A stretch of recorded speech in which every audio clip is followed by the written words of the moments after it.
балаларды киіндіріп кім әкелді? Айтшы. Үстелге қызыл әріппен жазу жаздырып кім әкелді? Ол аналар өздері істеген жоқ қой. Логикалық тұрғыда ойлатып қарашы. Артында яғни ұйымдастырған бір күштер бар. Иә, ол проблема бар. Ана баласының өлігін жаңа цинковый гробпен алу, оның бар әрине трагедия.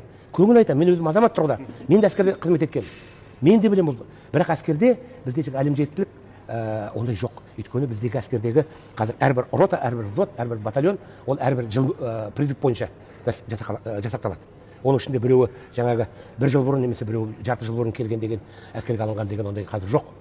Бірақ еркек азаматтар жүргеннен кейін әрине болады ғой. Өзіңді жаңағы бір жерге барып жолдастарыңмен өтсең кикілжіңге барасың ғой. Барасың. Сыра ішіп отырып барасың ғой, қойсаңшы сен.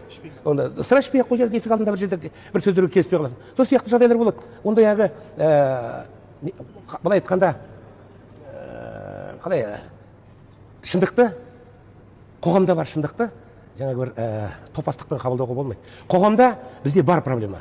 Әскерге қатысты бәрі проблема бар. Онымен айналысу керек. Қорғаныс министрлігінің тиісті салалары, қорғаныс министрлігі бола ма, СГО бола ма, басқа бола ма, оған жауап беру керек. И жауаптылар жазалану керек. Бірақ біз оны елдегі бір қорғаныс қабілетін жоятындай, соған нұқсан келтіретіндей тенденцияға айналдыруға хақымыз жоқ біздің. Рахмет. Назарыңызды алыңыздар.